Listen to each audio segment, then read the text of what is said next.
वैराग्याचे भाग्य वैराग्याचे भाग्य संत संघाची लाग संत कृपेचे हे दीप करी साधका निष्पाप तोची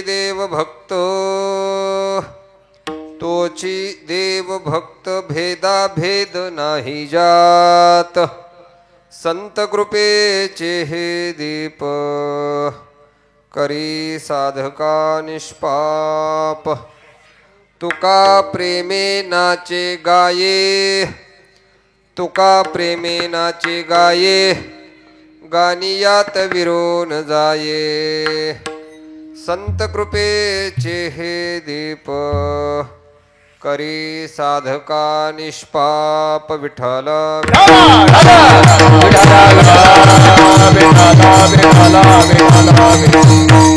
महायोग पीठे तटे भीमरत्यावरं पुंडरीकाय दातुं मुनीन्द्रे समादिष्ट तिष्ठन्तम् आनंद कंदं परब्रह्मलिंगं भजे पांडुरंगं पांडुरंग करू पांडुरंगा करू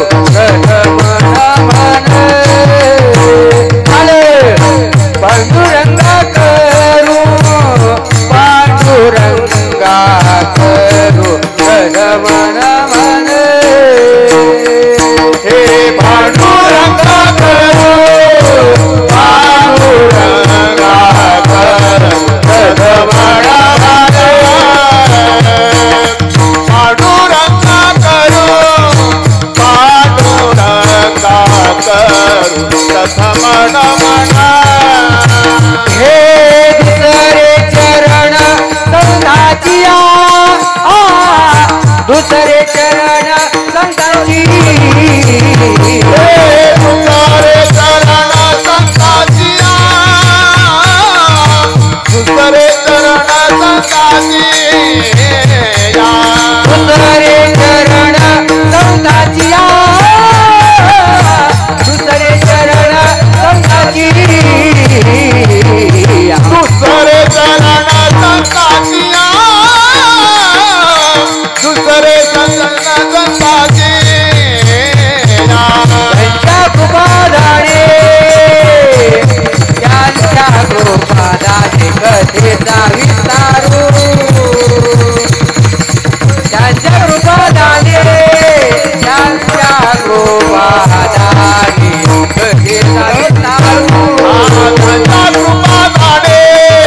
त्यांच्या कृपादाने कथेचा विस्तारू त्यांच्या कृपादाने त्यांच्या कृपादाने कथेचा विस्तारू त्यांच्या कृपादाने त्यांच्या कृपादाने कथेचा विस्तारू त्यांच्या कृपादाने कथेचा विस्तारू बाबाजी सद्गुरुनाथ तुका बाबाजी सद्गुरुनाथ तुका बाबाजी सद्गुरुनाथ तुका त्यांच्या कृपादाने कथेचा विस्तारू बाबाजी सद्गुरुनाथ तुका बाबाजी सद्गुरुनाथ तुका बाबाजी सद्गुरुनाथ तुका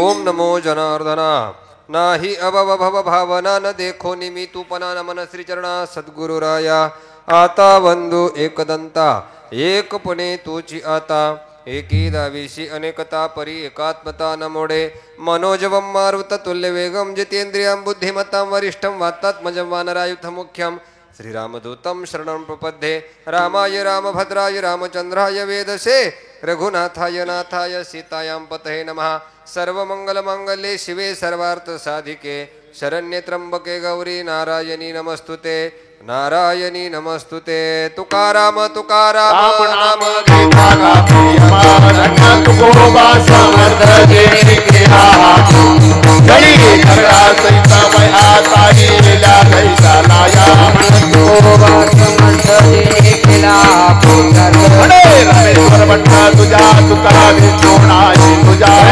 तुकोबा समर्थ जेने केला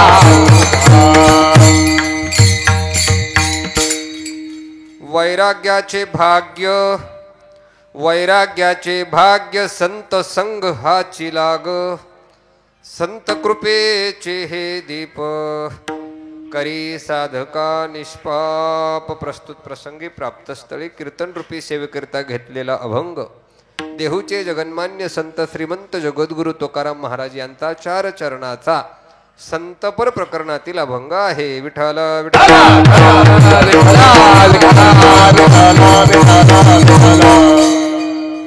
चिंतन सेवेकडे जाण्यापूर्वी थोडासा परिहार द्यायचा तो असा, आपल्या सर्वांचं पितृतुल्य स्थान वैकुंठवासी गोरक्षनाथ कचरू पाटील शिरसाट यांचाच प्रथम पुण्यस्मरण आहे. ह्या पुण्यस्मरणाच्या निमित्तानं त्यांच्या परिवारानं केलेला हा 88 एक दिवसीय चिंतन सोहळा आणि आपण सर्वजण त्यांच्या दुःखामध्ये सहभागी आहात. कोणत्या तरी गोष्टीला काहीतरी निमित्त लागतं आणि जी निमित्तानं केली जाते त्याला नैमित्तिक सेवा असं म्हणतात. ती आजची सेवा आहे, नैमित्तिक सेवा आहे. पण आज अनेक अंगानं दिवस महत्वाचा आहे बरं का. आज भाऊंचं पुण्यस्मरण तर आहेच, पण आज दत्त जयंतीचा पर्व काल आहे बरं का. 3 शिरे 6 हात, 3 शिरे 6 हात, 3 शिरे 6 हात, तया माथे दंडवत, तया माथे दंडवत, तया माथे दंडवत, तया माथे दंडवत, तया माथे दंडवत, तया माथे दंडवत.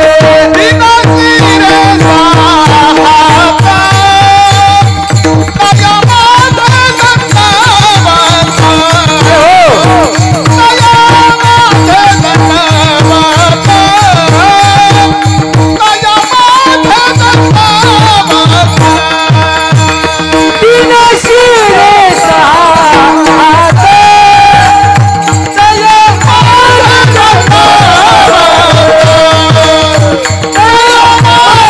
दंडवत,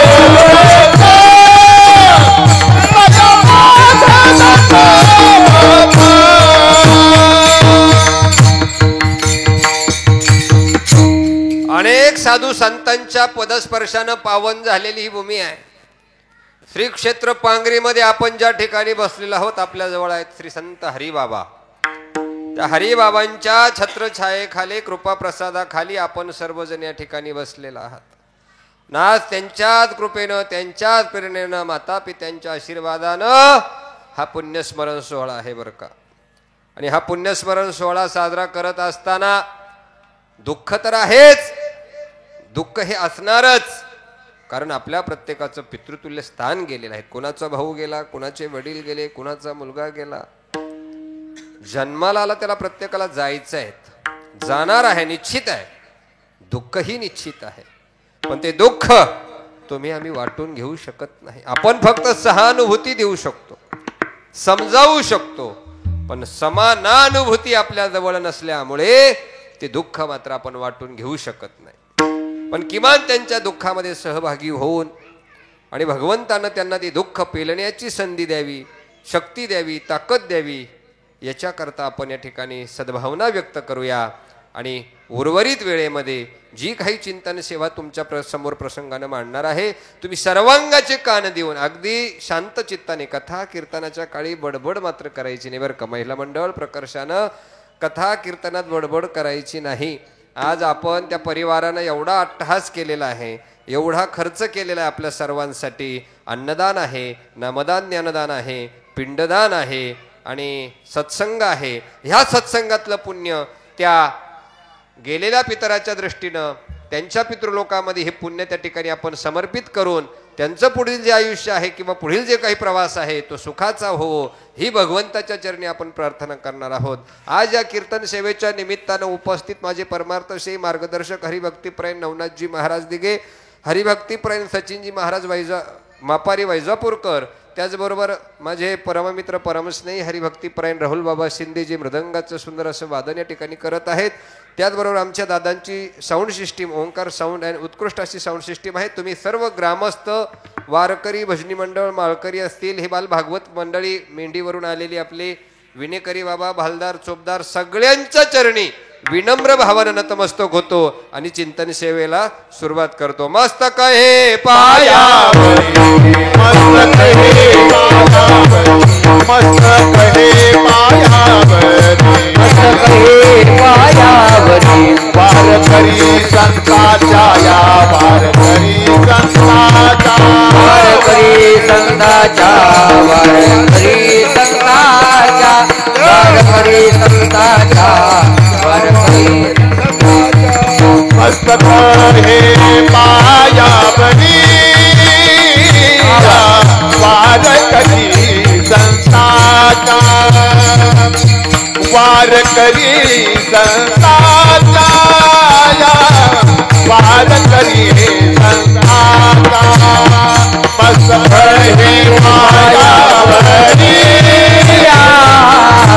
वारकरी संताच्या वारकरी संताच्या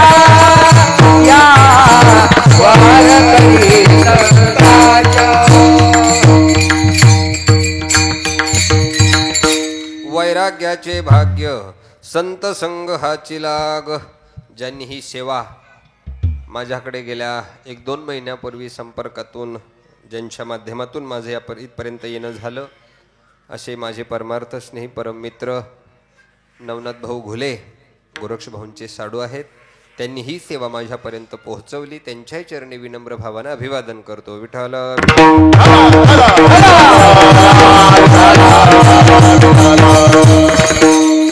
मानवी जीवन आहे आपलं बरं का. आपण प्रत्येकजण मनुष्य जन्माला आलेलो आहोत.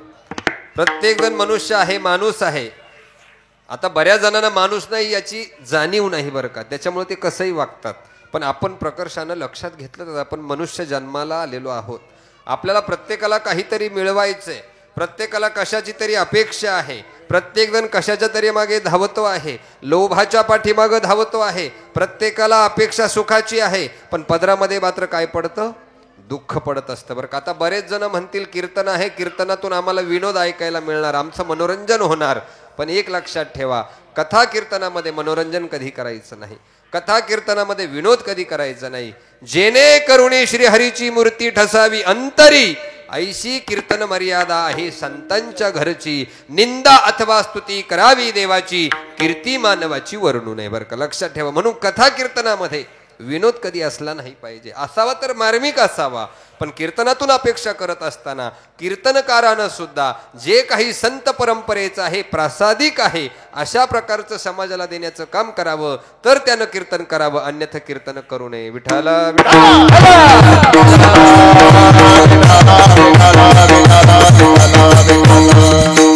म्हणून तुम्ही आम्ही प्रत्येकजण सुखाच्या पाठीमागे आहे, प्रत्येकजण काहीतरी अपेक्षेनं जीवन जगतोय, पण आपल्याला सुख काही मात्र मिळत नाही. सुख सुख सुख करता करता संपूर्ण आयुष्य निघून जातं, पण माणसाच्या इच्छा काही संपत नाही. तृष्णा न जीर्णा वयमेव जीर्णा. इच्छा म्हातारी होत नाही, माणसं म्हातारी होतात, पण इच्छा संपत नाही. असं हे आशावादी आपलं तुमचं आमचं जीवन आहे. पण हे आशावादी जीवन नेमके कशासाठी आहे? फक्त सुखासाठी आपण तळमळ करतोय की नाही? अख्खा जन्म आपला फक्त कशासाठी तळमळ करतो? सुखासाठी तळमळ करतो. मात्र सुख काही भेटत नाही, नाही का? सुखासाठी तू करीशी तळमळ की नाही. म्हणून पण आपल्या पदरामध्ये सुख काही पडत नाही. आपल्याला वाट्याला येतं ते दुःखाचं दुःख अशा प्रकारचं वाट्याला येतं. याचं कारण असं आहे, हा कर्मलोक आहे. इथं आल्यानंतर प्रत्येकाला कर्म करायचंच आहे. इथं दे रे हरी पलंगावरी कोणी नाही. देव सुद्धा ऐतं देत नाही. घरचे तर देतच नाही. काम केलं तर भाकर, नाही काम केलं तर भाकर सुद्धा मिळत नाही. तेव्हा तुम्ही म्हणाल आपल्याला आयतं काही मिळेल, तर मिळणार नाही. इथं आल्यानंतर प्रत्येकाला कर्म करावंच लागतं, कारण हा मृत्यू लोक हा कर्मा आधारित लोक आहे, कर्माधिष्ठित लोक आहे. इथं आल्यानंतर कर्म करीत राहायचं. कर्मण्यवाधिकार असते मा फलेषु कदाचन. कर्म करीत राहा, फळाची अपेक्षा धरायची नाही. फळ द्यायचं का नाही द्यायचं हे कुणाच्या हातात आहे? देवाच्या हातात आहे. तुम्ही आम्ही फक्त कर्म करीत राहायचं. पण ते कर्म करीत असताना डोळ्यासमोर मात्र अंतिम क्षण आपला ठेवला पाहिजे. बरं, कोणता क्षण ठेवला पाहिजे? अंतिम क्षण ठेवला पाहिजे की मी ह्या पृथ्वी तलावरती जन्माला आलो, जन्मगावावरून आलेलो आहे, मला जायचं कुठं आहे? मृत्यू गावाकडे जायचं आहे हे माझं प्रत्येकाच्या लक्षात असलं पाहिजे. पण जन्म गावावरून येत असताना मृत्यू गावाकडे जात असताना मधला जो काही क्षण दिलेला आहे आयुष्य नावाचा, तो आयुष्य नावाचा क्षण मात्र आपण सत्कारणी घातला पाहिजे. आणि ते सत्कारणी घालत असताना लक्षात ठेवा, जन्म गावावरून आलो, मृत्यू गावाकडे आपण जाणार आहे. क्षण, आयुष्याला काय म्हटलंय साधू संतांनी? क्षण म्हटलेलं आहे बरं का. क्षणभर आयुष्य आहे, क्षणभर आयुष्य आहे. हे आयुष्य आपल्याला तरी 80 वर्षाचं वाटत असलं, 70 वर्षाचं जरी वाटत असलं, पण क्षणभर दिलेलं आहे. म्हणून आपल्याला एक क्षणभराच्या आयुष्यामध्ये ते त्रिकाल अबाधित सत्य जे आहे ते आहे मृत्यू आहे. काय आहे? त्रिकाल अबाधित सत्य मृत्यू आहे बरं का. कारण इथं बसलेला प्रत्येकाला किंवा ह्या पृथ्वी तलावर जन्माला आलेल्या प्रत्येक व्यक्तीला, प्रत्येक जीवाला एक दिवस ही पृथ्वी सोडून जायची आहे. प्रत्येकाला हे जग सोडायचं आहे. तुम्ही असो, मी असो, कोणीही असो, हे जर जग प्रत्येकाला सोडायचंच आहे तर मग आत्महत्या कशा करता करायची? साधा प्रश्न आहे ना. न लगे द्यावा जीव सहजची जाणार. अरे ज्याला सहज मिळणार आहे त्याला प्रयत्न कशा करता करता? अरे प्रयत्नच करायचा आहे तर देव मिळवण्याकरता प्रयत्न केला पाहिजे, चांगलं कर्म करण्याकरता प्रयत्न केला पाहिजे. आत्महत्या करण्याकरता, जीव देण्याकरता मात्र प्रयत्न कधी करायचा नाही. शास्त्रानं ज्या 4 गोष्टी सांगितल्या सहज मिळणाऱ्या, त्याच्यात प्रकर्षानं लक्ष टाकलंय मृत्यूवरती. मृत्यू हा सहज येणार आहे. मृत्यूची वेळ निश्चित आहे, मृत्यूचा काळ निश्चित आहे, मृत्यूची तारीख निश्चित झालेली. फक्त तुम्हा आम्हाला ती माहिती नाही, पण येणार आहे हे 100% सत्य आहे. लक्षात ठेवा. घडी घडी काळ वाट याची पाहे, घडी घडी काळ वाट याची पाहे, घडी घडी काळ वाट याची पाहे, घडी घडी काळ वाट याची पाहे. आहे अवकाश अग्नी आहे स्वावकाश, हरिमुखी गाता हर परिचय, हरिमुखी गाता हर परिचय. अजून किती आहे अवकाश अजून किती आहे अवकाश, हरिमुखी गाता हर परिचय, हरिमुखी गाता हर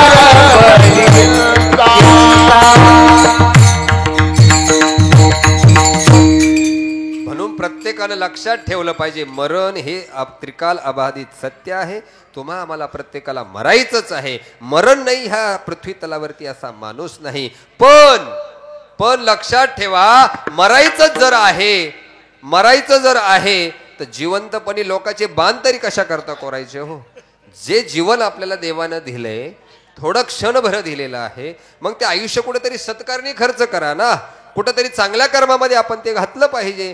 संतांची सेवा आहे, समाजाची सेवा आहे, मातापित्याची सेवा आहे, पण व्यतीत करता येतं. पण आपण नको त्या गोष्टीकडे लवकर जातो. ज्या गोष्टी जीवनामध्ये कराव्या त्या गोष्टी आपण करत नाही. आपण ज्या गोष्टी हव्या त्या न करत असल्यामुळे नको त्या केलेल्या कर्माची पातकं आपल्या बोकांडी बसतात आणि जीवन मात्र अधोगतीला जातं. विठ्ठल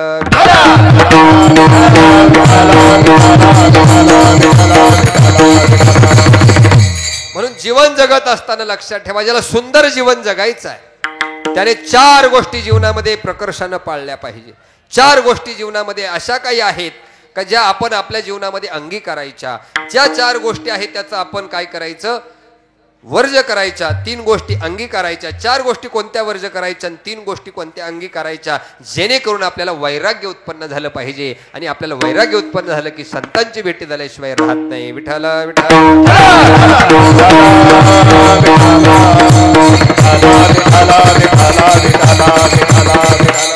म्हणून ज्या 4 गोष्टी आहेत ज्या जीवनातून त्याज्य करा की आपलं जीवन सुखी झालं पाहिजे, समाधानी झालं पाहिजे, आपल्याला सुख मिळालं पाहिजे ना. त्याच्या गोष्टी 4 गोष्टी आहेत त्या आपण आपल्या जीवनामधून काय करायच्या? वर्ज करायच्या. आणि 3 गोष्टी मी तुम्हाला सांगणार आहे त्या आपल्या जीवनामध्ये आणायच्या. सोडायचं काय आणि आणायचं काय? ज्याने माणूस पण आपल्याला आलं पाहिजे बरं का. त्याने काय आलं पाहिजे? माणूस पण आलं पाहिजे. म्हणून पहिली गोष्ट महाराज सांगतात, पहिली गोष्ट जर जीवनामध्ये टाळायचीच असली तर कोणती टाळावी? परनिंदा जीवनामध्ये टाळली पाहिजे. विठ्ठल विठ्ठल.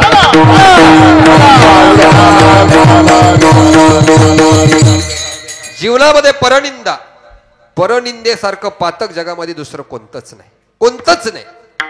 तुकाराम महाराज सुद्धा सांगतात का निंदक हा माझ्या गळ्यातील ताईत आहे. कारण तुकाराम महाराज परमार्थामध्ये परमोच्च कोटीला जर गेले असतील तर फक्त निंदकांमुळे गेलेले, लक्षात ठेवा. मंबाजी भटानं, रामेश्वर भटानं किती टीका केली, किती निंदा केली, पण महाराजांनी प्रतिकार कधी केला नाही. महाराजांनी सगळं सहन केलं, म्हणून महाराज संतत्वाला प्राप्त झाले, देवत्वाला प्राप्त झाले. तुम्ही सुद्धा, आम्ही सुद्धा मनुष्य आहोत, माणूस आहोत, म्हणून निंदा कधी कुणाची करायची नाही. आपण जर आपल्या मुखातून कुणाची निंदा करत असाल तर न केलेल्या कर्माची फळं आपल्याला काय करावी लागतात, भोगावी लागतात, चाखावी लागतात. म्हणून निंदा कधी आपल्या मुखातून करायची नाही. निंदा केल्यानं काय होतं लक्षात ठेवा. आमचे गुरुवारी एक दृष्टांत असे सांगायचे. एक गाव होतं, एका गावामध्ये एक संत राहत होते, वयस्कर होते. ते बाहेरून कुठून तरी फिरून आलेले होते. त्या गावाच्या एका मंदिरामध्ये ते संत राहायचे. ते संत राहत असताना त्या गावातल्या मातामाऊल्या श्रद्धाळू असतात. मातामाऊल्या कशा असतात, श्रद्धाळू असतात. एखादा बाबा पाहिला की त्यांनी पाया पडायचं, ते साधूला काही देऊन टाकायचं की नाही. आज आपण पंढरपुरामध्ये गेलो, पंढरपुरामध्ये चंद्रभागेमध्ये स्नान करा, एखाद्या बाबाच्या पाया पडा. एक बाई पाया पडली का अख्खी चंद्रभागा तिच्या पाया पडत. कोण आहे माहित नाही, कसा आहे माहित नाही, पण पाया पडण्याचा रेटा बायांचा मात्र चालू असतो. कारण सात्विक भाव असतो, महिला वर्ग श्रद्धाळू असतो, भोळा भाव असतो की नाही. तसं त्या गावातल्या भोळ्या महिला त्या साधूला रोज काय करायच्या, भोजन आणून द्यायच्या. रोज भोजन आणून द्यायच्या. रोज नवीन नवीन घरातून महाराजांना सांगायचे, महाराज तुम्हाला गुलाबजाम, तुम्हाला थालीपीठ, तुम्हाला बासुंदी, तुम्हाला रसगुल्ला, तुम्हाला काय पाहिजे ते रोज प्रसाद त्या साधूला त्या ठिकाणी दिला जायचा. मग असं दिवस करता करता करता करता एक लांब म्हातारी बाई, मळ्यातली शबरीसारखी जड म्हातारी झालेली म्हातारी त्या साधूबाबांना म्हटली, महाराज उद्या माझ्या घरून मी तुम्हाला थालीपीठ घेऊन येणार आणि माझ्या घरचा प्रसाद तुम्ही काय करायचा, सेवन करायचा. माझ्या घरचा प्रसाद तुम्ही सेवन करायचा, ग्रहण करायचा. साधूबाबांनाही आनंद वाटला, म्हातारीलाही आनंद वाटला. दुसऱ्या दिवशी सकाळी ती म्हातारी लवकर उठली. महाराजांना प्रसाद द्यायचा आहे, संतांची सेवा करायची म्हटल्यानंतर आपल्या मनामध्ये एक वेगळा भाव तयार होतो, वेगळी उत्कट भावना तयार होते. तशी त्या म्हातारीच्या मनामध्ये ती भावना तयार झाली. म्हातारी सकाळी लवकर उठली. लवकर उठल्यानंतर तिनं सुंदर असे थालीपीठ बनवले.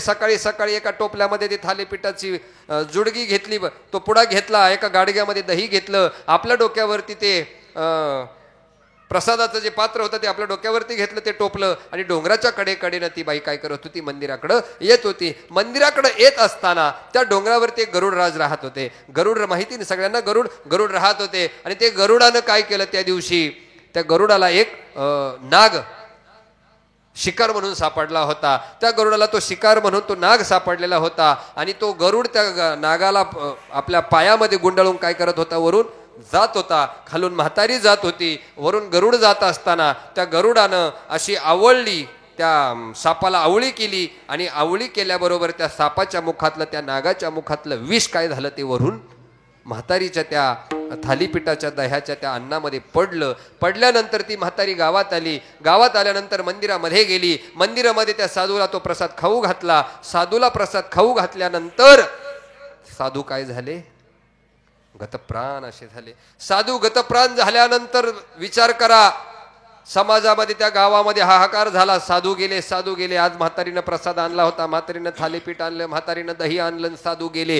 कशामुळे गेले, काय गेले, म्हातारीच्या जेवणामुळेच गेले की काय, अशी चर्चा चालू झाली. या म्हातारीनं साधूवरती काहीतरी प्रयोग केला, असं झालं तसं झालं, तो साधू तसाच आहे, ती बाई तशीच आहे, असे लोक बोलायला लागले काहीतरी. वरती त्या यमराजाकडं, यमदूतांकडं अशी चर्चा चालू झाली. आता हे महाराज गेले, साधू हत्या झालेली आहे, मग हे साधू हत्येचं पाप कुणाच्या बोकांडी बसवायचं, अशी यमलोकामध्ये काय चालू झाली, चर्चा झाली. स्वतः यमराज त्या ठिकाणी बसले, त्यांची 5 दूत त्या ठिकाणी बसले आणि त्यांनी विचारलं, यमराजाने विचारलं यमदूताला, यमदूता आता ह्या हत्येचं पातक कुणाच्या बोकांडी घालायचं. एक म्हटलं त्या म्हातारीच्या बोकांडी हे पाप घातलं पाहिजे, कारण तिनं प्रसाद दिला होता ना, मग हे पाप ते तिचं आहे. साधू हत्येचं पातक ह्या त्या म्हातारीला लागलं पाहिजे. यमराज म्हटले, तुला काही अक्कल आहे का रे? त्या म्हातारीनं खरी सेवा केली. त्या म्हातारीला काय माहिती त्याच्यामध्ये विष आहे. म्हटले विष आहे ना. दुसरा म्हणतो मग तो नाग दोषी धरला पाहिजे. मग यमराज म्हटले, तुला अक्कल आहे का काही? त्या नागाला गरुडानं पकडलेलं होतं, म्हणून त्याच्या मुखातून विषाची गरळ बाहेर पडली. ते म्हणते ते गरुड दोषी धरला पाहिजे. महाराज म्हटले, गरुड कसा दोषी राहील, ते त्याचं भक्ष्य आहे. यमराज म्हटले, ते त्याचं भक्ष्य आहे, तो कसा काय दोषी? मग तो साधूच दोषी असला पाहिजे म्हटले. काही असे असतात, साधूलाच दोष देणारे असतात, तो साधूच दोषी असला पाहिजे म्हटले. अरे बावळाटाव, म्हटलंय म्हातारी दोषी नाही, सर्प दोषी नाही, गरुड दोषी नाही, साधूही दोषी नाही, मग हे पातक द्यायचं कोणाच्या बोकांडी? हे धर्माची तू मूर्ती, धर्माची तू धर्माची तू मूर्ती, धर्माची मूर्ती. तुझे हाते, तुझे हाते माझा सोडविला तारा, माझा सोडविला. धर्माची तू मूर्ती, पाप पुण्य तुझे हाती, मज सोडवी दातारा. म्हणून ते पातक कुणाच्या बोकांडी द्यायचा हा विषय यमराजांचा चालला. ही चारही लोक जर दोषी नसतील तर मग हे द्यायचं कोणाकडं? विषय लक्षात घ्या. हे चारही दूत आणि पाचवे यमराज पृथ्वी तलावरती आले आणि फिरत फिरत असताना ज्या गावामध्ये ते संत महात्मे गेले होते, ज्या गावामध्ये त्या संत महात्म्यानं ध्येय ठेवला होता, त्या गावामध्ये आले. त्या गावामध्ये आल्यानंतर एक कुचरवट्टा होता. कुचरवट्टा असतो ना प्रत्येक गावात. कुचरवट्टा होता. त्या कुचरवट्ट्यावरती काही लोकांची कुजबूज चालली होती. ती म्हातारी अशी आहे, तो साधू तसा आहे. ह्या म्हातारीनं साधूला काहीतरी केलं, असं मारलं, तसं मारलं. ही कुजबूज, ही चर्चा त्या यमराजानं, यमदूतांनी ऐकली आणि मग त्यांनी सांगितलं दोषी सापडला. ते म्हटलं कोणाच्या बोकांडी हे पाप द्यायचं? म्हटलं जे साधूची म्हातारीची निंदा करतात त्यांच्या बोकांडी हे पाप बसवायचं. विठ्ठल विठ्ठल.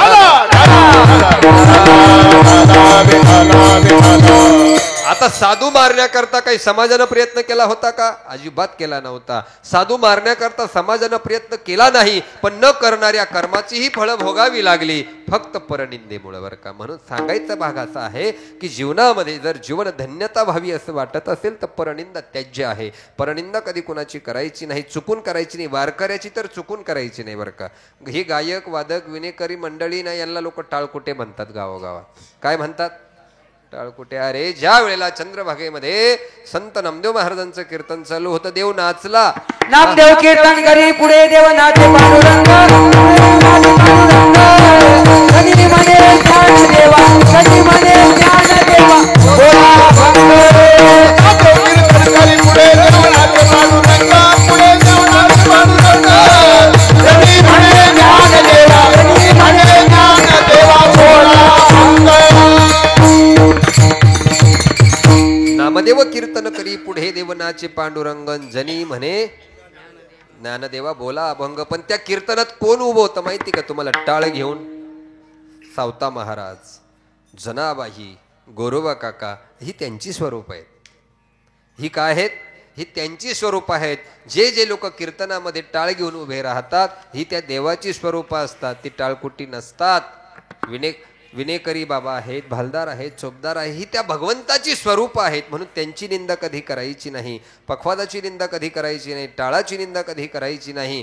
कीर्तनकारानं उभं राहत असताना कंबर का बांधावं? तर कीर्तनकारालाही मर्यादा आहेत. फेटा का बांधावा? त्यालाही मर्यादा आहेत. कीर्तनकारानं कमरेच्या खाली कधी बोलायचं नाही आणि देवाचा पितांबर गळाला होता म्हणूनही कंबर बांधायचं, अशी दोन संकल्पना आपल्या वारकरी संप्रदायामध्ये आहे. फेटा म्हणजे हे भगवान शंकराचं प्रतीक आहे, जे साक्षात पांडुरंगानं आपल्या शिरावरती धारण केलेलं आहे, म्हणून फेटा बांधायचा असतो. अशा काही आचारसंहिता आपल्या वारकरी संप्रदायामध्ये आहे, त्या आपण पाळल्या पाहिजे. त्यांची निंदा कधी करायची नाही, त्यांची टीका कधी करायची नाही. म्हणून जीवन धन्य व्हावं असं वाटत असेल तर परनिंदा टाळा. दुसरं आहे परधन. परधनावर कधी डोळा ठेवायचा नाही. परधन जे आहे ते त्याज्य आहे. आमचे गुरुवर्य धनाला कधी शिवले नाही, त्यांनी धनाचा स्पर्श कधी केला नाही. धनाचा स्पर्श काय आणि विषाचा स्पर्श काय ते म्हणायचे. म्हणून धनाला कधी स्पर्श करू नका. परनिंदा टाळा, परधन टाळा. तिसरी गोष्ट आहे पराअन्न. पराअन्न याचा अर्थ असा आहे दुसऱ्याच्या घरचं अन्न खायचं नाही. दुसऱ्याच्या घरचं अन्न खायचं नाही याचा अर्थ म्हणजे असा आहे कोणतंही अन्न खायचं, कोणतं अन्न नाही खायचं. बऱ्याच लोकांना हे माहीत नाही, मी श्राद्धाचं खात नाही. किती लोक आहेत तिथं आम्ही श्राद्धाचं खाती नाही, आम्ही दशक्रियेचं खाती नाही. का खात नाही माहिती आहेत का तुम्हाला? कोणालाच माहीत नाही. का खात नाही माहीतच नाही, फक्त खात नाही. अरे पण का खात नाही हेही माहिती पाहिजे, तर खाल्लं नाही तर चालतं. पण आम्ही श्राद्धाचं खात नाही, आम्ही अंत्यविधीचं खात नाही, आम्ही सुतकाचं खात नाही. पण त्या खावं कुणाचं आणि कुणाचं नाही याला काहीतरी बंधनं आहेत. म्हणून पराअन्न. पराअन्न याचा अर्थ असा आहे अन्न खात असताना हे चोरीचं अन्न कधी खायचं नाही. चोरीचं अन्न कधी खायचं नाही, अनितीनं कमवलेलं अन्न कधी खायचं नाही, ज्या घरामध्ये देवाचं नामस्मरण होत नाही त्या घरचं कधी अन्न खायचं नाही, ज्या घरामध्ये माता पित्याची सेवा होत नाही त्या घरचं अन्न खायचं नसतं. बाकी तुम्ही एखाद्या सद्ग्रस्ताचं, एखाद्या साधकाच्या घरातलं, एखाद्या साधूच्या घरातलं अन्न ते अंत्यविधीचं जरी असलं तरी ते पवित्र असतं, ते खाल्लं तरी चालतं. थोडक्यात सांगायचा भाग असा आहे, आस्तिकाचं खावं, नास्तिकाचं खाऊ नये. विठ्ठल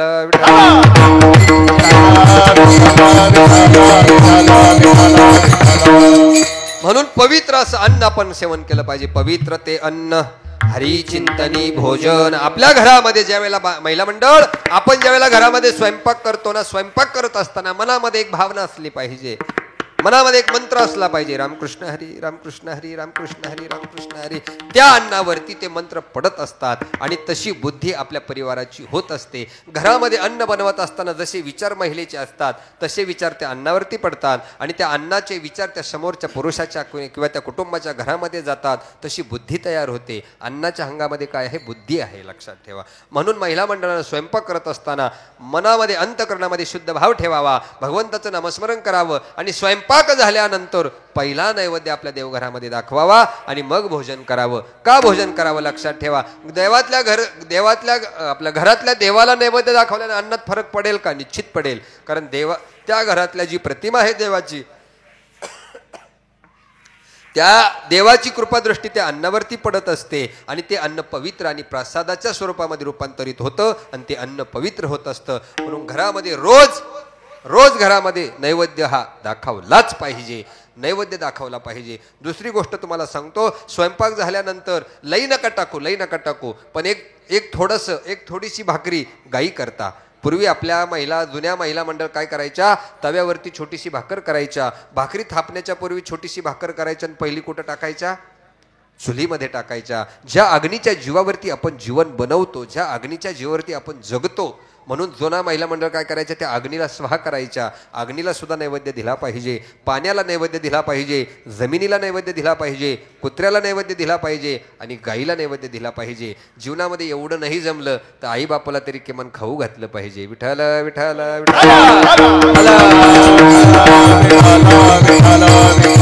म्हणून अन्न पवित्र करायचं असेल तर नैवेद्य दाखवा. रोज घरामध्ये नैवेद्य दाखवल्यानंतर जेवण करा. आपली बुद्धी तेजस्वी होणार, ओजस्वी होणार. ही अन्नामध्ये ताकद आहे. म्हणून परनिंदा टाळा, परधन टाळा, परान्न टाळा आणि चौथी गोष्ट आहे परस्त्रीचा त्याग करा. परस्त्रीचा त्याग करा. महाराज सांगतात, एक पुरुषा दोन नारी पाप वसे त्याचे घरी. ज्या पुरुषाला दोन नारी आहेत तिथं पापाला बोलवावं लागत नाही. अरे आपला हा भारत देश आहे, स्त्रीप्रधान, आपला पुरुष प्रधान देश आहे. पण आज त्याच पुरुषाच्या खांद्याला खांदा लावून आपली स्त्री काय करते आहे? लढते आहे, चालते आहे, बागडते आहे. याचं कारण असं आहे, आपल्या मनुस्मृतीमध्ये एक श्लोक येतो, यत्र नारीस्तु पूजन्ते रमन्ते तत्र देवताः. ज्या देशामध्ये स्त्रीचा सन्मान होतो, ज्या देशामध्ये स्त्रीची पूजा होते, तो देश परमोच्च स्थानावर गेल्याशिवाय राहत नाही. म्हणून परस्त्री माते समान आपल्या शास्त्रानं सांगितलेलं आहे. मात्र देवो भव, पितृदेवो भव, आतिथ्य देवो भव, आचार्य देवो भव. तसं परस्त्री सुद्धा ही आईसारखी आहे. तिचं रक्षण व्हावं, तिचं जतन व्हावं, ही आपली प्रत्येक भारतीयाची, आपल्या प्रत्येक हिंदूची ही कर्तव्यनिष्ठता आहे, लक्षात ठेवा. म्हणून आज देशामध्ये असुरक्षितता आहे महिलांमध्ये. आपण पाहतोय आपल्या महिलांचे 35 तुकडे केले काही महाभागांनी, पण आपण लोकांनी काय केलं? फक्त मेणबत्त्या जाळल्या, आक्रोश केला, पण कर्तव्य कृती मात्र काही केली नाही. पण प्रत्येकाला लक्षात ठेवा, सांगून जाता जाता प्रत्येकानं कृतीनं उठून पेटून उठलं पाहिजे, कृतीनं पेटून उठलं पाहिजे. अरे आशीर्वाद द्या, आशीर्वाद द्या, आशीर्वाद द्या मागतो आपण. आशीर्वाद आहे पण झोपणाऱ्याला आशीर्वाद मिळत नाही. झोपणाऱ्याला आशीर्वाद मिळत नाही. आशीर्वादाचं पाठबळ हे कृती करणाऱ्याच्या पाठीशी असतं. म्हणून आपल्या स्त्रीवरती ज्यावेळेला अन्याय अत्याचार होतो ना, त्यावेळेला आपण पेटून उठलं पाहिजे. बेहतर आपल्या प्राणाची बाजी लागली तरी चालेल, पण आपली आई सुरक्षित राहिली पाहिजे आणि आपली गोठ्यातली गाई सुरक्षित राहिली पाहिजे. अरे ज्या आईचं आपण दूध पिलोय ना, त्या आईपेक्षाही जास्त दूध आपण आपल्या गाईचं पिलेलो आहे. म्हणून आईची आणि गाईची सेवा करणं, त्यांचं रक्षण करणं हे आपल्या प्रत्येक भारतीयाचं कर्तव्य आहे आणि ते आपण केलं पाहिजे. म्हणून ह्या 4 जीवनातल्या सूत्री आपण प्रत्येकानं मान्य केला पाहिजे. परनिंदा, परधन, परान्न आणि परस्त्रीचा त्याग करा. परस्त्रीचा त्याग करत असताना तिला आई समान मानून तिचं रक्षण करणं, तिचे लज्जा राखणं हे आपलं प्रत्येकाचं कर्तव्य आहे. पण ज्या ज्या वेळेला आपण आपल्या एखाद्या मुलीची छेड निघल्या जाते, अरे ती आपली नाही म्हणून आपण तिकडे दुर्लक्ष करतो, पण तोच वनवा आपल्या घरापर्यंत येतो आणि आपल्याही घरात तशा प्रकारच्या घटना घडतात. त्यावेळेला आपल्याला जागृती येते. मग त्यावेळेला पश्चाताप केल्याशिवाय दुसरा पर्याय राहत नाही. म्हणून कुणाची आई असू द्या, कुणाची बहीण असू द्या, कुणाचीही मुलगी असू द्या, पण तिचं रक्षण झालं पाहिजे, तिचं जतन झालं पाहिजे, तिची लाज आपण राखली पाहिजे. तिची जर आपण आज लाज राखली तर परमेश्वर आपली लाज राखल्याशिवाय राहणार नाही. म्हणून परश्री माते समान ही चतुर्सूत्री जर आपल्या जीवनामध्ये आली तर धन्यता आपल्या जीवनामध्ये आल्याशिवाय राहणार नाही. विठ्ठल विठ्ठल. म्हणून ह्या 4 गोष्टी जीवनामध्ये टाळायच्या. परनिंदा, परधन, परान्न, परस्त्रीचा त्याग करा. आणि 3 गोष्टी अशा आहेत ज्या जीवनामध्ये अंगीकारल्या पाहिजे, जेणेकरून आपल्याला वैराग्य उत्पन्न झालं पाहिजे. पहिली गोष्ट आहे व्रत. व्रत पहिली गोष्ट आहे व्रत. व्रत कोणतं करायचं? एकादशीचं व्रत करायचं. प्रत्येकानं कोणतं व्रत करायचं? एकादशीचं व्रत. आपल्या वारकऱ्याला जी संध्या सांगितलेली आहे सोमवार, गुरुवार आणि एकादशी. आपण ज्या म्हणतो छोटी एकादशी, मोठी एकादशी, आषाढीला आपण मोठं म्हणतो, कार्तिकीला मोठं म्हणतो, 12 महिन्याच्या छोट्या म्हणतो. एकादशी कोणतीही छोटी नसते आणि कोणतीही मोठी नसते. सगळ्या एकादशीला सारखंच पुण्य आहे. म्हणून जीवनामध्ये व्रत करायचं असेल तर एकादशीचं व्रत प्रत्येकानं केलं पाहिजे. व्रत एकादशी करीन उपवासी. एकादशी व्रत हे माणसानं अंगीकारलं पाहिजे जीवनामध्ये. जी लोक व्रत करत नाही बरं का, व्रत करत असताना जर कोणी आपल्याला आडवं जात असेल तर त्याला सुद्धा काय आहे? पाप आहे बरं का. काही गोष्टी शास्त्रानं अशा सांगितल्या, जप, तीर्थ, दान, व्रत आचरण, गाता हरिगुण, वारू नये, ह्या सगळ्या गोष्टी करत असताना त्याला आडवं कोणी जायचं नाही. म्हणून व्रत करत असताना सुद्धा कोणी आडवं जायचं नाही. त्याने व्रत जीवनामध्ये करावं. आपण जर आपल्या जीवनामध्ये व्रताचं जर आचरण केलं तर परमेश्वर आपल्याला सहाय्य झाल्याशिवाय राहणार नाही. म्हणून पहिली गोष्ट व्रताची. दुसरी गोष्ट आहे वारीची. दुसरी गोष्ट कोणती आहे?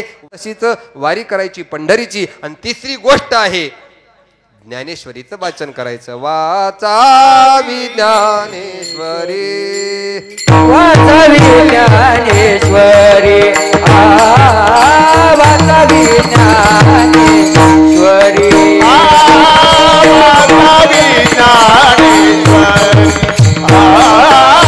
वाचावी ज्ञानेश्वरी, डोळा पहावी पंढरी, डोळा पहावी पंढरी.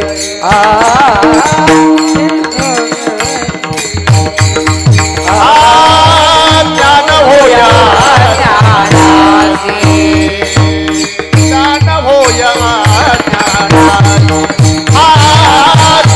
होया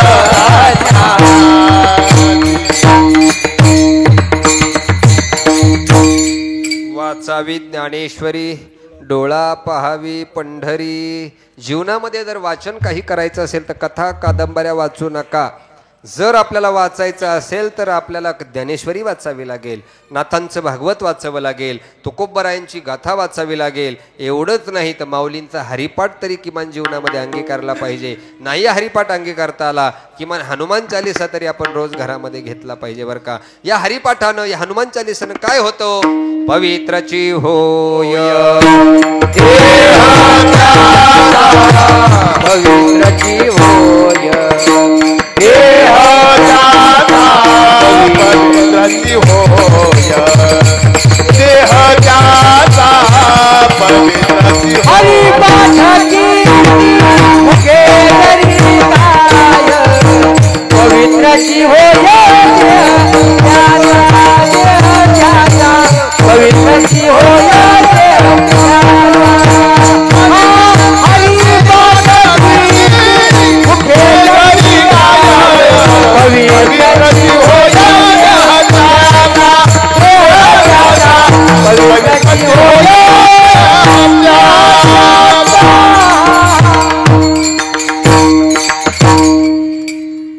रोज आपल्या घरामध्ये हरिपाठ झाला पाहिजे, हनुमान चालीसा झाली पाहिजे. हनुमान चालीसानं काय होतं? बुद्धी आणि बल प्रत्येकाला प्राप्त होत असतं. आम्हीही आमच्या गावामध्ये 50 तरुण दर शनिवार आणि मंगळवारी हनुमान चालीसाचा पाठ घेतो, लहान लहान मुलांना एकत्र करून. याचं कारण असं आहे, आज जर आपण आपल्या मुलांवरती संस्कार केले तर आपला शेवट गोड होणार आहे बरं का. जर आज आपण आपल्या मुलांच्या हातामध्ये शालेय पुस्तकं द्या, आमचं दुमत नाही, एखादा वर्ग कमी शिकला तर चालेल, लई शिक्षणाच्या पाठीमागं पळू नका. अरे मुलं सुशिक्षित झाली पण संस्कारी झाली नाही, मुलं सुशिक्षित झाली पण संस्कारी झाली नाही. सुशिक्षित झाली ती बापाला अडाणी म्हणायला लागली, जी संस्कारी झाली ती बापाच्या पायधूम पाणी प्यायला लागली. इतका फरक आहे बरं का, लक्षात. माय बापे केवळ काशी, माय बापे केवळ काशी. तेने न जावे तीर्थासी, तेने न जावे तीर्थासी, कुंडली काय केली, कुंडली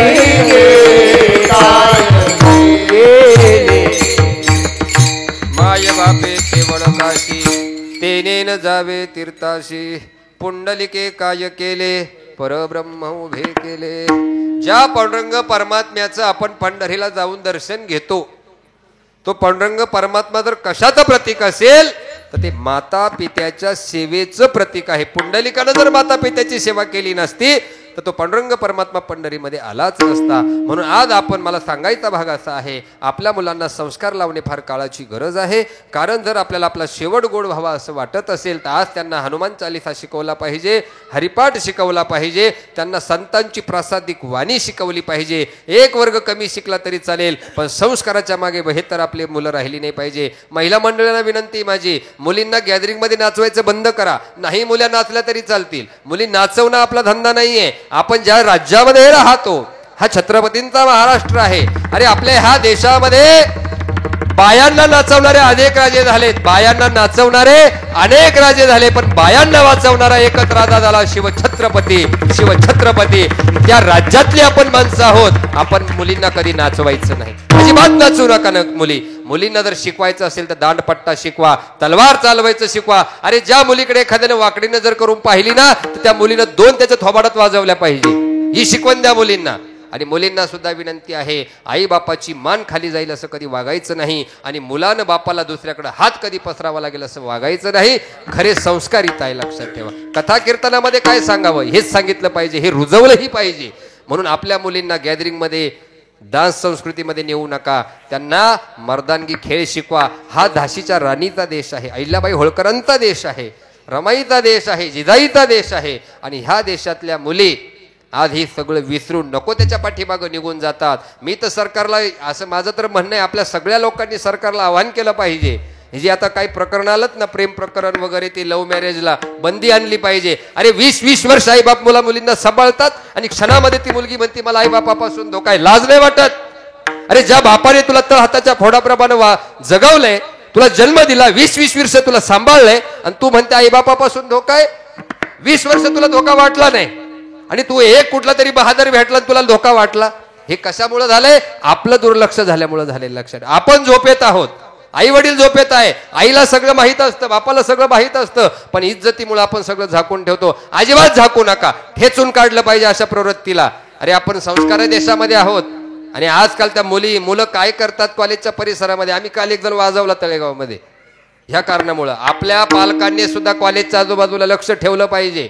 कोण येतं, कोण जातं, आपल्या मुली कुठं जातात, कुठं येतात, शाळेमध्ये त्या पूर्ण वेळ हजर राहतात का नाही राहतात, ही मुलांची चौकशी केली पाहिजे, मुलींची चौकशी केली पाहिजे.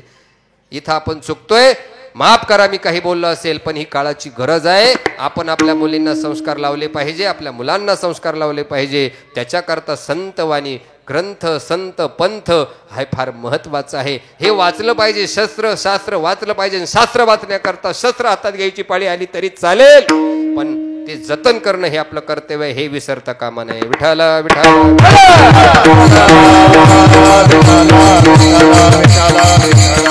म्हणून 4 गोष्टी त्यागवायच्या: परनिंदा, परधन, परान्न, परसिता त्याग करायचा. व्रतवारी आणि वाचन हे जीवनामध्ये अंगीकारायचं. हे जीवनामध्ये अंगीकारलं की आपल्या जीवनामध्ये काय उत्पन्न होतो? वैराग्य अशा प्रकारचं उत्पन्न होतं. आणि एकदा वैराग्य उत्पन्न झालं की संतांची भेटी होते. अभंगाचं पहिलं चरण. वैराग्याचे भाग्य, वैराग्याचे भाग्य, वैराग्याचे भाग्य, वैराग्याचे भाग्य.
वैराग्याचे भाग्य संत संघाची लाग. ह्या जीवनामध्ये गोष्टी आल्या की वैराग्य उत्पन्न होतं आणि वैराग्य उत्पन्न झाले की संतांची भेटी होते बरं का. संतांची भेटी होते. संत म्हणायचं कुणाला. ज्ञानेश्वरीमध्ये माऊलींनी स्पष्ट व्याख्या सांगितली. मी माझी ऐशी आठवण विसरले जयाचे अंतकरण पार्था तो संन्यासी जाण निरंतर. याला संत असं म्हणतात.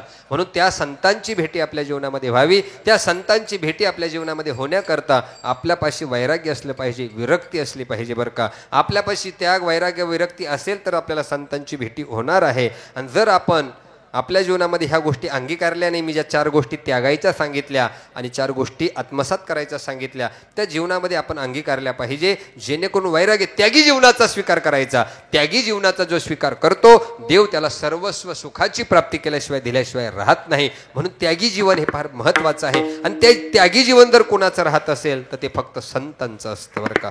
संतांचं असतं. म्हणून तुमच्या आमच्या आयुष्यामध्ये स्वतःला संत जरी नाही होता आलं, संत जरी स्वतःला होता नाही आलं, पण संतांच्या सानिध्यामध्ये गेल्याशिवाय राहायचं नाही. विठ्ठल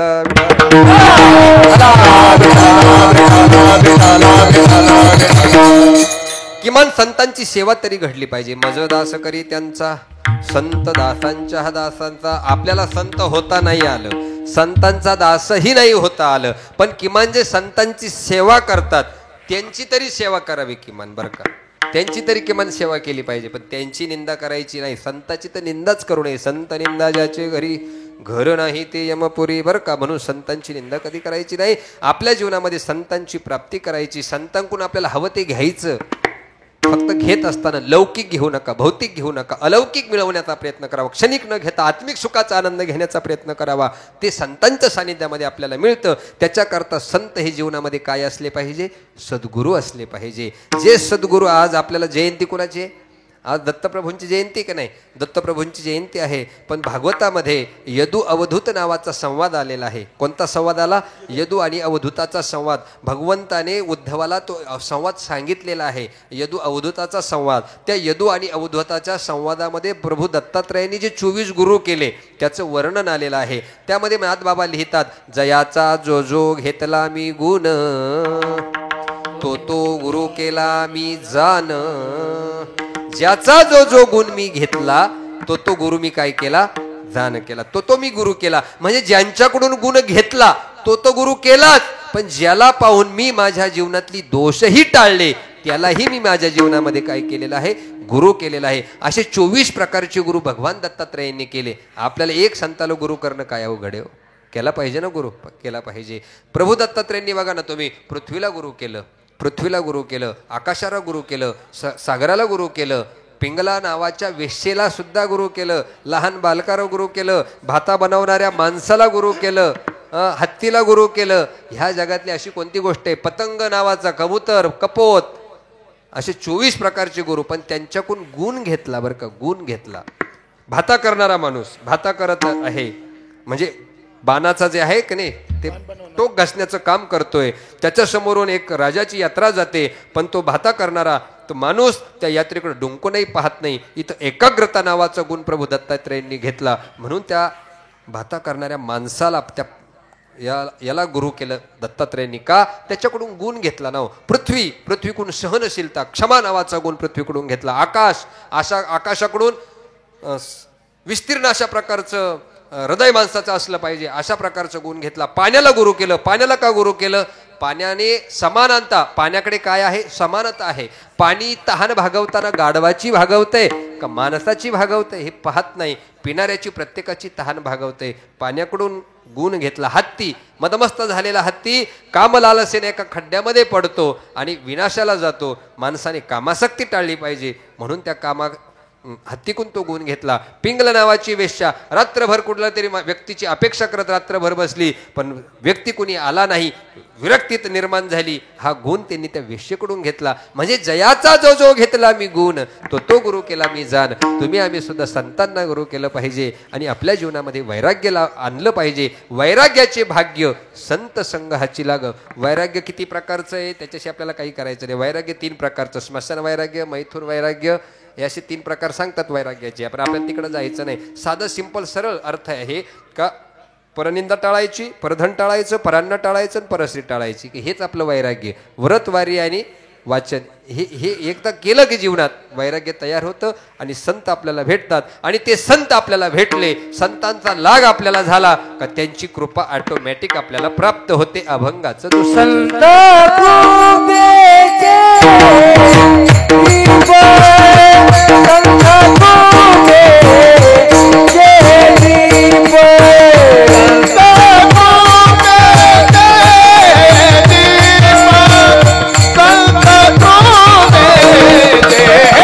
दीप, करी साधका निष्पाप, करी साधका निष्पाप, करी साधका निष्पाप हो. संत कृपेचे दीप, संत कृपेचे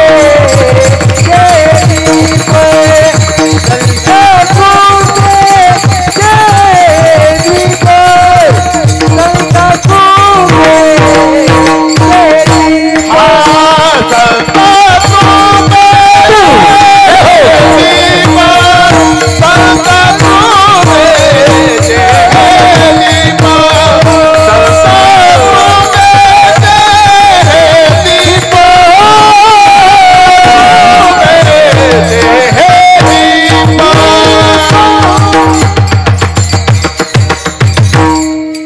संत कृपेचे हे दीप, करी साधका निष्पाप. संतांची कृपा झाली की साधक निष्पाप होतो बरं का. संतांची कृपा ही 3 प्रकाराने होत असते. एक आहे हस्तकृपा, दुसरी आहे दृष्टिकृपा आणि तिसरी आहे अलिंगन कृपा बरं का. संतांनी एकदा आपल्या डोक्यावरती हात ठेवला की निष्पाप साधक धन्यता त्याच्या जीवनामध्ये. येऊन या कृपावंते तुकया स्वामी सद्गुरु नाते, हात ठेविला मस्तकी प्रसाद देऊनी केले सुखी. संत निळोबारायांचा अभंग केले. त्यांच्या जीवनामध्ये तुकोबारायांनी मस्तकावर हात ठेवला. तुकोबारायांना काय नयनाचे लावून कपाट, नयनाचे लावून कपाट, नवनाचे लावोनिया हा पाहे नयनाचे लावोनिया, दवी मातात ठेवोनिया, दवी मातात ठेवोनिया, पाहनयनाचे लावोनिया, पाहनयनाचे लावोनिया. ही संतांची कृपा आहे. संतांनी मस्तकावरती हात ठेवला की संतांची कृपा आपल्याला प्राप्त होते. तुकोबारायांनी निळोबारायांच्या डोक्यावरती हात ठेवला, निळोबारायांच्या जीवनामध्ये धन्यता आली. दुसरी कृपा आहे कृपा दृष्टी. संतांची कृपा दृष्टी जरी आपल्यावरती पडली नाही का, कृपा कटाक्षाने हळिले आपल्या पदी वैसविले, म्हणून ही कृपा दृष्टी आहे. आणि तिसरी कृपा सांगितली आलिंगन कृपा, की नाही आलिंगन घडे मोक्ष सायुज्यता जोडे. म्हणून संतांनी कृपा केली की जीवनामध्ये काही कमी राहत नाही. कृपा दान केले कल्पांतीही सरेना. संतांनी कृपा केली की कल्पांतातही सरत नाही. कल्प म्हणजे काय?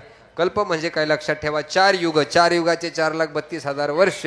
हे झालं एक महायुग. हे महायुग यांचे 71 वेळा जेव्हा होतं तेव्हा एक मनवंतर गेलावी. आईकडं प्रेम मागावं, वडिलांकडे आशीर्वाद मागावं, समाजाकडे कृपा मागावी, संतांकडे ज्ञान मागावं आणि देवाकडं अभय मागावं. की नाही उठा उठा जागा पाठी भयारी मोठे,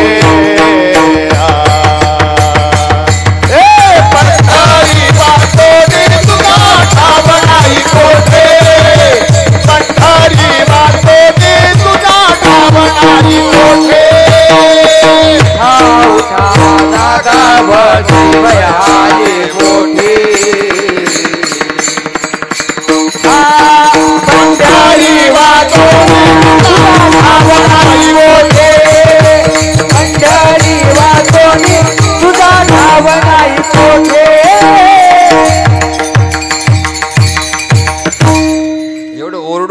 सांगितलं, पण त्याच्या आधीच चरण आहे. वाजत असे बोंब कोणी नाही कती कानी, हरी हरीन म्हणती तया थोर झाली हानी, मग उठा उठा जागा पाठी भय आले मोठे. अरे संत मंडळीनं समाजाला जागवलं. अरे संतांनी समाजालाच नाही जागवलं, संतांनी संताला जागवलं, संतांनी देवाला सुद्धा जागवलं की नाही. संत देवाला जागवतात, संत संतांनाही जागवतात आणि संत समाजालाही जागवतात. हा संतांचा उपकार आहे. म्हणून ही उपकारक मंडळी आहे संत. संतांचे उपकार लक्षात ठेवा. 7 गोष्टी सांगतात उपकार करणाऱ्या. शास्त्रामध्ये 7 गोष्टी आलेल्या आहेत. त्या 7पैकीही सगळ्यात मोठं उपकार करणारं जर कोण असेल, त्यामध्ये चंद्र आहे, सूर्य आहे, नदी आहे, आकाश आहे, नभ आहे, गाय आहे. पण यांच्या उपकार करण्यामध्ये सातत्य नाहीये. सूर्य 12 तास उगवतो, चंद्र 12 तास उगवतो, मेघ कधीतरी वर्षाव करतो, पण संत हे सदोदित मार्तंड जे तापहीन, ज्यांच्या तेजापुढे सूर्याचं तेजही फिकं आहे. माऊली म्हणतात चंद्रमेजे लांछन मार्तंड जे तापहीन, ते सोयरे होतो सदा सज्जन. लक्षात. अजून काय होतं संतांच्या सानिध्याने? गंगा पापम शशी तापम दैन्यंच कल्पतरुस्ततः पापम तापम च दैन्यम हंती सज्जन संगाहा हंती संत समागमहा. गंगेच्या स्नानानं पाप जातं, चंद्राच्या शीतलतेनं ताप जातं, कल्पतरू मिळाली तर दरिद्र जाईल. हे तीनही करण्याकरता 3 प्रकारच्या क्रिया कराव्या लागतात. पण ह्या तीनही एका ठिकाणी वसतात, त्याला संत म्हणतात. विठाला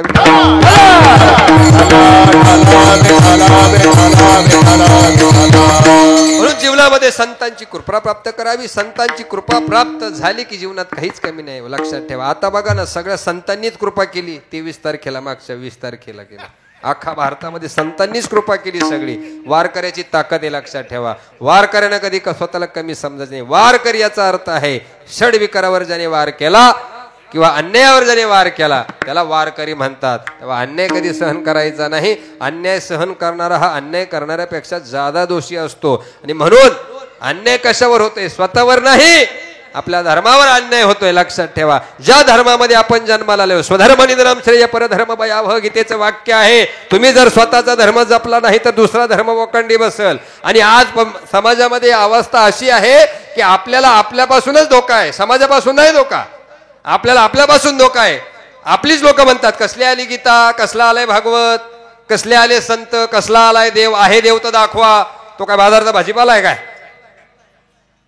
अरे तो देव पाहण्याकरता दृष्टी सुद्धा तेवढी प्रज्ञाचक्षु पाहिजे ना. देव पाहण्याकरता, संत पाहण्याकरता अरे अनुभवायच्या गोष्टी आहेत. सांगाय वारा दिसलाय का कधी? वारा दिसलाय का? आहे ना, वारा आहे का नाही? पण दिसतो का कोणाला? अरे देवही तसाच आहे ना.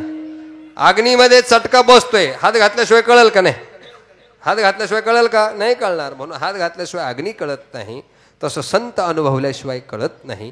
संत ही अनुभवायची गोष्ट आहे, देव ही अनुभवायची गोष्ट आहे. संत आणि देव हे अनुभवल्याशिवाय कळत नाही. मग आपले महाराज हे जे आहे कर्मटवादी अधर्मवादी लोक हे म्हणतात देवही नाही, धर्मही नाही. आता मला तर बरेच जण म्हटले तुम्हाला आताच धर्म आठवला का काय? अरे धर्म करता करता 500 पिढ्या संपल्यात आमच्या. 500 वर्षापासून ज्या गोष्टीची वाट पाहत होतो ते आता आम्हाला अनुभवायला मिळते. तुम्ही म्हणता आज देवाला, चुकीची गोष्ट आहे. म्हणून धर्माचं पालन करा बरं का. धर्माचं पालन केलं पाहिजे. धर्माचे पालन करणे पाखांड खंडन, हेची आम्हा करणे काम, बीज वाढवावे नाम. म्हणून भक्त जर आपण असाल तर आपण काय करायचं? 4 गोष्टी वर्ज करायच्या, 3 गोष्टी जीवनामध्ये अंगीकारायच्या. संतांची कृपा प्राप्त करायची. संतांची कृपा प्राप्त झाली का तोच भक्त बनायचा, दुसरा भक्तच बनायचा नाही. अभंगाचं 3रं देव भक्त जाता तोची भक्त जाता तोची देव भक्त तोची देव भक्त तोची देव भक्त तोची देव भक्त तोची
भेदा भेद नाही जात, तोची देव भक्त भेदा भेद नाही जात. भक्त कुणाला म्हणायचं?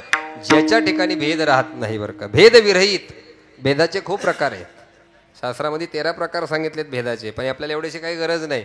फक्त तुमच्यात आणि माझ्यात काही भेद नाही. हरिहरा नाही भेद, नका करू काही वाद, एकमेकाचे हृदयी गोडी साखरेच्या ठाई. एवढं जरी जपलं, एवढा भेद जरी आपल्याला कळाला, तरी भक्त म्हणायला हरकत नाही बरं का. भक्ताची लक्षणं सांगताना अनेक सांगितलेत, पण आपण साधा भेद कोणामध्ये पाळायचा नाही. भक्त ऐसे दाना जिदेही उदासन, गेले आशा पाश निवारण, विषय तो त्यांचा झाला नारायण, नावडे जनधन माता पिता.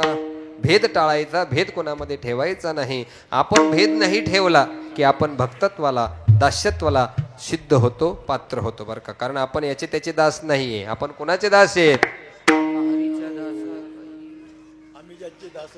आम्ही ज्याचे दास त्याचा पंढरी वास की नाही. आपण ज्याचे दास आहोत तो ह्या देवांचाही देव आहे बरं का. तो देवांचाही देव बळिया माझा पंढरीराव, तो ह्या देवांचाही देव आहे. मग आपण त्याचे दास आहोत. त्याचे दास असल्यावर आपल्याला भेद कशा करता पाहिजे? त्याच्या ठिकाणी भेद नाही, मग आपल्यामध्ये का भेद असावा? म्हणून हराहरी शैव आणि वैष्णव असा काही भेद नाही. मी वैष्णव परंपरेत नाही. आता आमचे बापजी भाऊ बसलेत, त्यांना माहिती आहे आम्ही शैव पंथातून येतो, पण तरी सुद्धा आम्ही पांडुरंगाला काय करतो? मानतो. याचं कारण आहे भेद नाही. भेद ठेवायचा नाही, भेद मान्य करायचा नाही. आपण भक्त आहात, आपल्या दृष्टीने हे जगत भक्त देव आहे, हे जगत देव आहे, ही मान्यता आपल्या ठिकाणी असली पाहिजे. आणि अशी मान्यता आपल्या ठिकाणी यावी ही आपण देवाला प्रार्थना करूया की अशा प्रकारचा भेद आमच्या ठिकाणी ठेवू नको. म्हणून जीवनामध्ये वैराग्य उत्पन्न झालं की संतांची भेटी होते, संतांची भेटी झाली की संतांची कृपा होते, संतांची कृपा झाली की साधक निष्पाप होतो आणि तो देवभक्त ठरतो. जसे तुकाराम महाराज म्हणतात, मी स्वतः उत्तम देवभक्त आहे आणि उत्तम देवभक्त असल्यामुळे मी काय करतो? प्रेमानं नाचू लागतो, गाऊ लागतो आणि त्या गाणियातच काय होतो? विरून जातो अभंगाचं 4थं चरण. तुका प्रेमे नाचे गाये, तुका प्रेमे नाचे गाये, तुका प्रेमे नाचे गाये, तुका प्रेमे नाचे गाये. गाणियात पुरुणी जाई राम, गाणियात पुरुणी जाई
वैराग्याचे भाग्य संत संग हाची लाग संत कृपेचे हे दीप करी साधका निष्पाप तोची देव भक्त भेदा भेद नाही जात संत कृपेचे हे दीप करी साधका निष्पाप तुका प्रेमे नाचे गाये तुका प्रेमे नाचे गाये गाणी यात विरोनी जाये संत कृपेचे हे दीप करी साधका निष्पाप. तुकाराम महाराज म्हणतात मी प्रेमानं भजन करतो गातो सगळं करतो आणि जसं मी अग्निरूप झालो मला पापपुण्यही कळत नाही तसं मी माझ्यामध्येच मी काय झालो त्या गाण्यामध्ये त्या भजनामध्ये विरून गेलो असं तुकाराम महाराज या ठिकाणी सांगतात. मी सांगितलाच असा अर्थ काही ह्या अभंगाचा नाही जसा असेल तसा असेल पण माझ्या बुद्धीप्रमाणे जे काही संतांचं मला सांगता आलं माझ्या परंपरेचं मला सांगता आलं कारण मी कुठल्याही संस्थेचा विद्यार्थी नाही मी कुठल्याही संस्थेचा विद्यार्थी नाही मला जे लहानपणापासून पाहत आले ते माझ्या समोर आले. आत्ता मी थोडा चपापलो आमचे बाबासाहेब भाऊ पगार मी ज्या संस्थेमध्ये राहिलो 12 वर्ष निष्काम कर्मयोगी जगद्गुरू जनार्दन स्वामी मौनगिरीजी महाराज आणि त्यांचे उत्तराधिकारी श्री श्री 1008 महामंडलेश्वर स्वामी शांतिगिरीजी महाराज यांनी माझा सांभाळ केला. त्यांनी काय शिकवलं काय नाही शिकवलं याच्यापेक्षा फक्त त्यांनी डोक्यावरती हात ठेवला येऊन या कृपावंते तुकया स्वामी सद्गुरुनाथे हात ठेविला मस्तकी आणि प्रसाद देऊनी केली सुखी. त्यांच्या मुखातून 4 वेळेला शब्द निघाला की आपल्याला कीर्तन करायची आणि त्यांच्या मुखातली वाणी संतांच्या मुखातली वाणी ही साधी सोपी वाणी नसते ती ब्रह्मांड मोलाची वाणी असते. कारण लक्षात ठेवा संत चालले म्हणजे तीर्थ असतं बोलले म्हणजे मंत्र असतो आणि झोपले म्हणजे समाधी असते बरं का. म्हणून संत हे काही सोपे साधारण नसतात. ते तुमच्या आमच्यासारखे जरी दिसत असले संत नभती जगा मानसाच्या सारिखे ते तुमच्या आमच्यामध्ये जरी असले तुमच्या आमच्या सारखे जरी असले पण ते आपल्यासारखे नाही ते आपल्यापेक्षा वेगळे आहेत. कारण आपल्यासारखे दुर्गुण त्यांच्या ठिकाणी नाही त्यांच्या ठिकाणी षडगुण आहेत पण ते देवाचे गुण आहेत बरं का. ऐका यशस्वी औदार्य ज्ञान वैराग्य ऐश्वर्य हे 6 गुणवर्य वसती जेत म्हणून तो भगवंतू म्हणून ते संत आहेत बरं का. हे 6 गुण त्यांच्याकडे आहेत आणि जे 6 गुण आपल्याकडे आहेत ते वेगळे आहेत. ते आपल्याकडे वेगळं आहे त्यांच्याकडे वेगळं आहे म्हणून ते संत आहेत. त्या परंपरेचा आहे त्यांच्या कृपेचं हे बोल. मरणाच्या निमित्तानं आपण या ठिकाणी एकत्रित आलात. कीर्तन उशिरा सुरू झालं म्हणून उशिरा संपलं बरं का. हे पण लक्षात ठेवा मी काही उशीर केला नाही उशिरा सुरू झालं म्हणून उशीर झाला. आज गोरक्षनाथ भाऊंच्या प्रथम पुण्यस्मरणाच्या निमित्तानं आजचा दिवस आहे. हा दिवस त्या पुत्रकर्माच्या दृष्टीनं अतिशय महत्त्वाचा आहे. माऊली ज्ञानेश्वरीमध्ये सांगतात सोम सूर्यादी ग्रहणे येऊनी करती पारवरणे का माता पिता मरणे अंकित हे दिवस. म्हणून ह्या मुलांच्या जे रवी भाऊ आणि राजू भाऊ यांनी जो अट्टहास या ठिकाणी केलेला आहे त्यांच्या पित्याच्या पुण्यस्मरणार्थ ह्या दोन्ही मुलांनी सुंदर असं नियोजन या ठिकाणी केलं. पिंडदान केलं अन्नदान केलं ज्ञानदानही केलं आणि ही वारकऱ्यांचीही सेवा केली. खरं तर उत्तरोत्तर भगवंत त्यांना आयुष्य निश्चितपणाने देईल पण आजचा दिवस दत्त जयंतीचा दिवस ते असेपर्यंत त्यांच्या स्मरणामध्ये राहील कारण ह्या दिवशी आपले वडील गेलेले आहेत. म्हणून पुण्य कमवण्याचा दिवस जर कोणता असेल पुत्राच्या आयुष्यातला तर तो वडिलांच्या आईच्या पुण्यस्मरणाचा दिवस असतो. म्हणून यांचं पितृतुल्य स्थान गेलेलं आहे. त्यांच्या पश्चात म्हातारे आई आहेत वडील आहेत भाऊ आहेत भाऊजाई आहेत सगळे आहेत. पण लक्षात ठेवा ज्येष्ठांच्या आधी कनिष्ठाचे जाणे केले उपराटे नारायणे. कधी कधी हरितू निर्गुण निष्ठुर की काय म्हणावं लागतं. न जाता त्यांचं वय होतं वय काही जाण्याचं नव्हतं पण तरी ते तुम्हा मला सोडून गेले. लक्षात ठेवा योग्य रस्ता दाखवणारा बाप एकदा निघून गेला की मुलगा पोरका होतो मुलगा पोरका होतो. कारण बापासारखा रस्ता दाखवणारं ह्या जगातलं एकमेव कोर्ट कोणतं असेल तर ते वडील आहेत बरं का. बाप करी जोडी म्हणा बाप कर जोडी लेकुराची होडी बाप कर जोडी लेकुराची होडी बाप करी जोडी लेकुराची ओढी बाप करी जोडी लेकुराची ओढी. आपुली कुरवंडी वागवोनी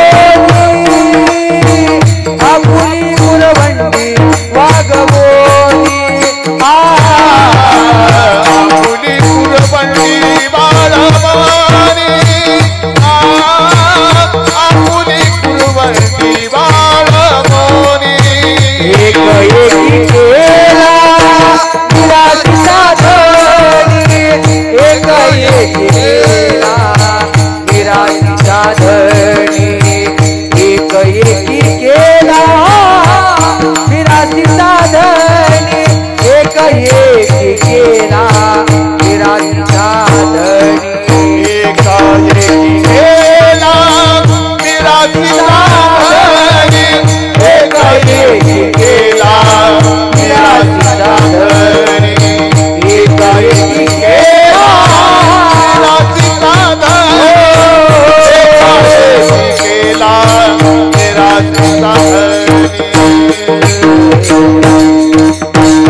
ज्या बापानी आपल्याला लहानपणी अंगा खांद्यावरती खेळवलेलं आहे त्याच बापाची आपण म्हातारपणी घृणा करतो. म्हणून लक्षात ठेवा, माता माऊली पाचारिता शब्द नाही दिला मागुता, बैरा झालो या नरदेही येता एका जनार्दनी स्मरेनाता. ह्या जगामध्ये तुम्हाला जर खरा परमार्थ करायचा असेल, खरा देव जर भेटवायचा असेल, मिळावा असं वाटत असेल तर देव देवानी आपल्याला दिलाय, पण त्याची जाणीव आपल्याला झालेली नाही.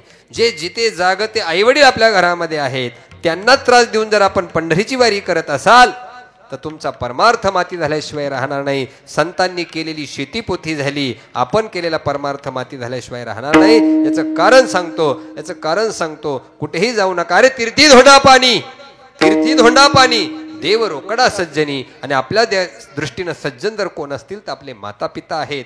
म्हणून आज वृद्धाश्रमांची संख्या वाढलेली आहे महाराष्ट्रामध्ये, भारतामध्ये अनेक प्रकारचे वृद्धाश्रम पाहायला भेटतात. मी प्रकर्षानं ज्या ज्या ठिकाणी मला वृद्धाश्रम दिसतो त्या ठिकाणी मी जातो आणि बघतो तर त्या वृद्धाश्रमामध्ये ज्यांचे मुलं डॉक्टर आहेत, ज्यांचे मुलं इंजिनियर आहेत, ज्यांचे मुलं वकील आहेत आणि पैसा कमावण्याकरता परदेशामध्ये जाऊन बसलेले आहेत, लाखाचा कोटीचं पॅकेज वर्षाला घेतात आणि आई वडील मात्र वृद्धाश्रमात राहतात.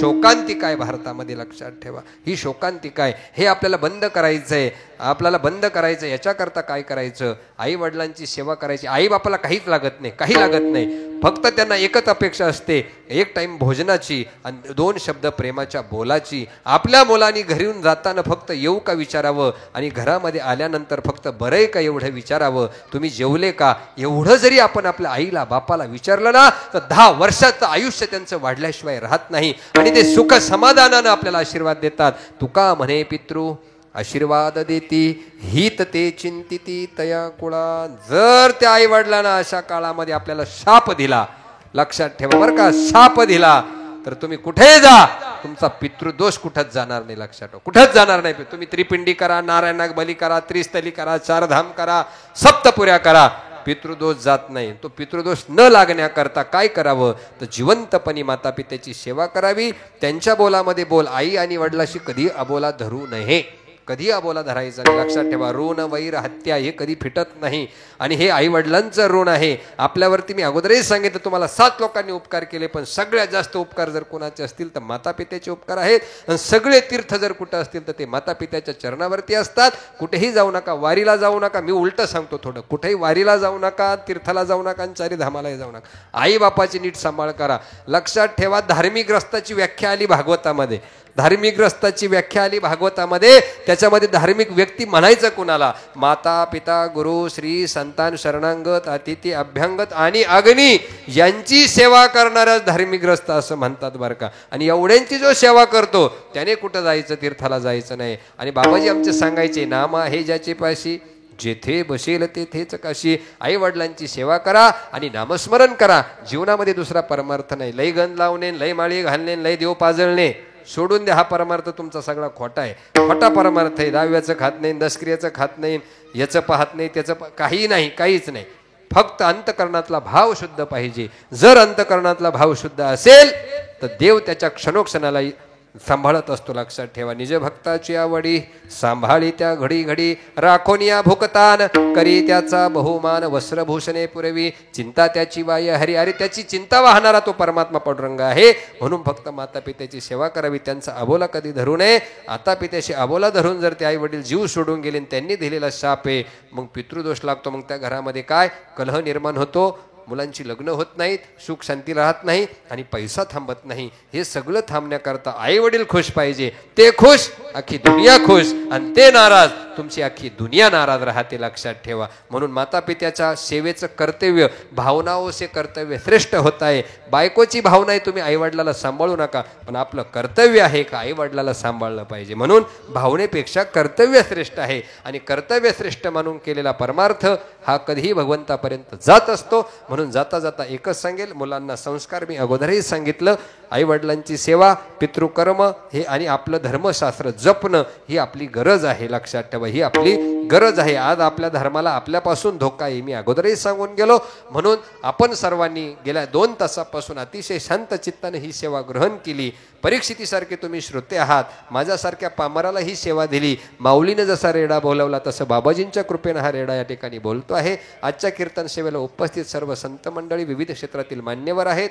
माझ्यासोबत आलेले हरिभक्तीप्राय नवनाथजी महाराज दिगे असतील, सचिन महाराज मापारी, बाबांनीही सुंदर प्रमाणं दिली, त्यांनाही धन्यवाद. ही बाल भागवत लक्षात ठेवा, ही मुलं खरा उद्याचा भारत आहे. ही मुलं आज संस्थेमध्ये कीर्तनं शिकतात, प्रवचन शिकतात, शाळाही शिकतात, पण ते करून परमार्थ करतात. त्यांच्या अंगामध्ये गुण आहे आणि तेच गुण भगवंत त्यांना पुढे घेऊन जाणार आहे. लक्षात ठेवा, आपल्याही मुलांनी असं करावं म्हणून अशा संस्थेमध्ये मुलं आपण टाकली पाहिजे. म्हणून उत्कृष्ट असं टाळवादन, पावली खेळून अगदी त्यांनी या ठिकाणी आनंद घेतला. विनेकरी बाबा आहेत, माझे सन्मित्र राहुलजी महाराज शिंदे आहेत, त्याचबरोबर आत्ता बाबा बसलेत, सुंदर वाजवलं.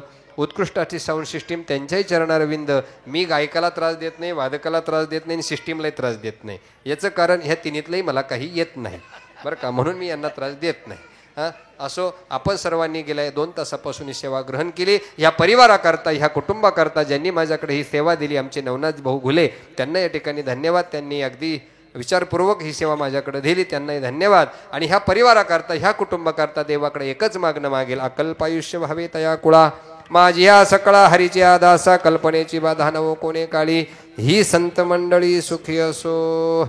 पायाच्या प्रसादे काही बोलिलो विनोदे, मद क्षमा करणे संती, नो हे अंगभूत युक्ती. ज्ञानेश्वर